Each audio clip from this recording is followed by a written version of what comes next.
Evening all of you. आज मैं class 7th का 3rd चैप्टर भीष्म प्रतिज्ञा बाल महाभारत कथा का समझाने जा रही हूँ। तेजस्वी पुत्र को पाकर राजा प्रफुल्लित मन से नगर को लौटे। यानी कि तेजस्वी यानी कि तेज पुत्र को पाकर जो राजा थे वो प्रफुल्लित यानी कि खुश मन से नगर की तरफ लौटे और देवव्रत राजकुमार के पद को सुशोभित करने लगे। और जो देवव्रत थे वो राजकुमार के पद पर आसीन हो गए। 4 वर्ष और बीत गए थे, 4 साल और निकल गए थे। एक दिन राजा शांतनु यमुना तट की ओर घूमने गए। एक दिन राजा शांतनु थे वो यमुना नदी के किनारे घूमने गए तो वहाँ अप्सरा सी सुंदर एक तरुणी खड़ी दिखाई दी। उन्हें एक अप्सरा सी सुंदर एक तरुणी यानी एक लड़की दिखाई दी। तरुणी है, उस लड़की का नाम था सत्यवती था। गंगा के वियोग के कारण यानी कि गंगा के दुख के कारण राजा के मन में जो विराग छाया हुआ था, जो दुख छाया हुआ था, वह इस तरुणी को देखते ही विलीन हो गया। वो इस लड़की को देखते ही वो दुख खत्म हो गया। उस सुंदरी को अपनी पत्नी बनाने की इच्छा उनके मन में बलवती हो उठी। उस सुंदरी को अपनी पत्नी बनाने की इच्छा उनके मन में जागृत हुई और उन्होंने सत्यवती से प्रेम याचना की और उन्होंने सत्यवती से प्रेम की विनती की। सत्यवती बोली, मेरे पिता मल्लाहों के सरदार हैं। सत्यवती थी जो उसने बताया कि मेरे पिता मल्लाहों के सरदार हैं, पहले उनकी अनुमति ले लीजिए, फिर मैं आपकी पत्नी बनने को तैयार हूँ।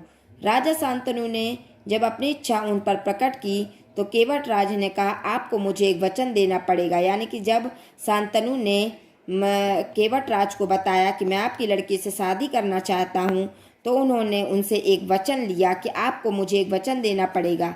राजा ने कहा, जो मांगोगे दूंगा, यदि वह मेरे लिए अनुचित ना हो, अगर वो मेरे लिए सही बस हो तो मैं आपको वचन दे दूंगा, और अगर सही नहीं होगा तो मैं वचन नहीं दूंगा। केवट राज बोले, आपके बाद हस्तिनापुर के राजा सिंहासन पर मेरी लड़की का पुत्र बैठेगा। यानी कि जो सत्यवती के पिता थे उन्होंने उससे कहा कि हस्तिनापुर के जो राज सिंहासन पर मेरी लड़की का पुत्र बैठेगा। इस बात का आप मुझे वचन दे सकते हैं, इस बात का आप मुझे वचन दीजिए।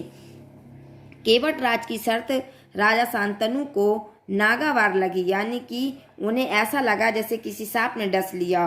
गंगा सुत को छोड़कर अन्य किसी को राजगद्दी पर बैठाने की कल्पना तक उनसे न हो सकी थी। उन्होंने गंगा सुत यानी कि जो गंगा का जो पुत्र था उसे अब राजगद्दी पर बैठाने की ही कल्पना की थी और उसके अलावा किसी और को नहीं। निराश और उद्विग्न मन से वह नगर की ओर लौट गए। यानी कि निराश और उदास मन से वो नगर की तरफ लौट आए। किसी से कुछ कह भी ना सके और उन्होंने किसी से कुछ नहीं कहा, पर चिंता उनके मन को कीड़े की तरह कुतर कुतर कर खाने लगी। लेकिन उनके मन में चिंता ने घर कर लिया था।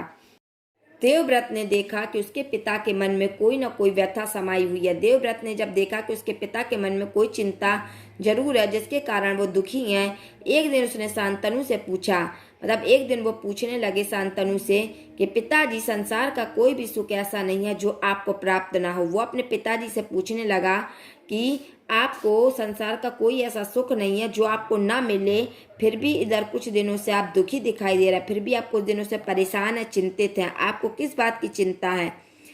यद्यपि शांतनु ने गोलमोल बातें बताई, यद्यपि शांतनु बातों को टालने लगे, फिर भी कुशाग्र बुद्धि देवव्रत को बात समझते देर न लगी। फिर भी जो देवव्रत थे उनका पुत्र, उन्हें ये बात समझते देर नहीं लगी। उन्होंने राजा के सारथी से पूछताछ करके उस दिन केवट राज से यमुना नदी के किनारे जो कुछ बातें हुई थी उनका पता लगा लिया। उन्होंने जो केवट राज जो रथ के सारथी थे उनसे उन्होंने पूछताछ की और उस केवट राज यानी कि उस सरदार मल्लाहों के सरदार से जो बातचीत यमुना नदी के किनारे हुई थी उसका भी पता उन्होंने लगा लिया।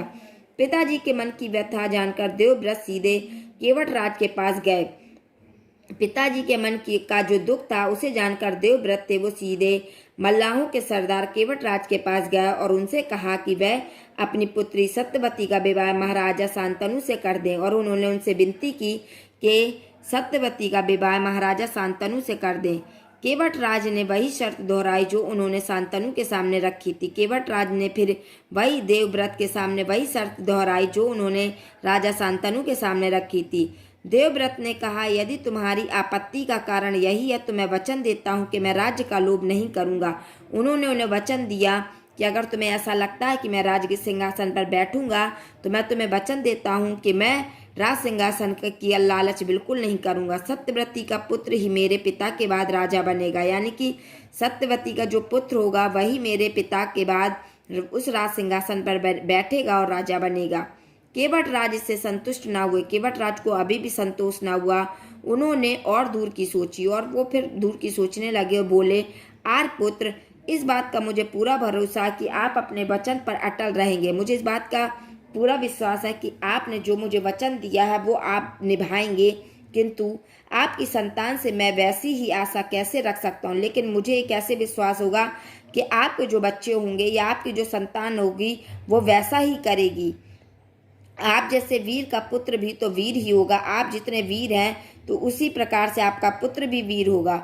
बहुत संभव है कि वह मेरे नाती से राज छीनने का प्रयत्न करे, और ये भी संभव है कि वो वीर बहादुर होने के कारण मेरा जो नाती होगा, सत्यवती का जो पुत्र होंगे, उससे राज छीनने का प्रयत्न जरूर करेंगे। इसके लिए आपके पास क्या उत्तर है, क्या जवाब देते हैं? केवटराज का प्रश्न अप्रत्याशित था। उसे संतुष्ट करने का यही अर्थ हो सकता था कि देवव्रत अपने भविष्य का भी बलिदान कर दे।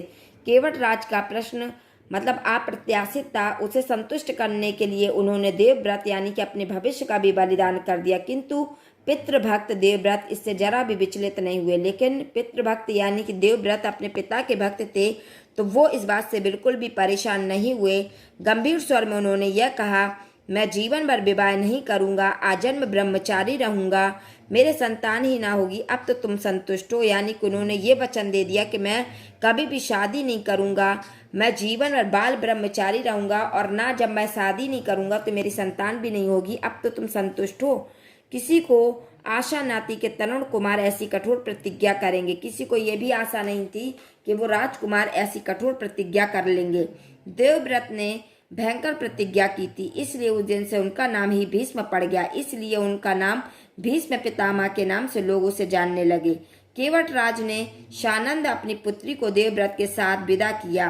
केवटराज ने खुशी खुशी अपनी पुत्री का विवाह देवव्रत के साथ कर दिया। सत्यवती से शांतनु के दो पुत्र हुए। फिर सत्यवती से शांतनु के दो पुत्र हुए, चित्रांगद और विचित्रवीर। दो पुत्र हुए जिनका नाम था चित्रांगद और विचित्रवीर। शांतनु के देहावसान पर चित्रांगन हस्तिनापुर के सिंहासन पर बैठे। जब शांतनु का देहांत हो गया तब चित्रांगन हस्तिनापुर के सिंहासन पर बैठे और उनके युद्ध में मारे जाने पर विचित्रवीर, और जब वो चित्रांगन युद्धवीर में मारा गया तो विचित्रवीर उस सिंहासन पर बैठे। विचित्रवीर की दो रानियां थी, अंबिका और अंबालिका। अंबिका के पुत्र थे धृतराष्ट्र और अंबालिका के थे पांडु। धृतराष्ट्र के पुत्र गौरव कहलाए और पांडु के पुत्र पांडव। महात्मा भीष्म शांतनु के बाद से कुरुक्षेत्र युद्ध का अंत होने तक उस विशाल राजवंश के समान कुलनायक और पूज्य बने रहे, और शांतनु के बाद कुल कुरुवंश का क्रम यह रहा।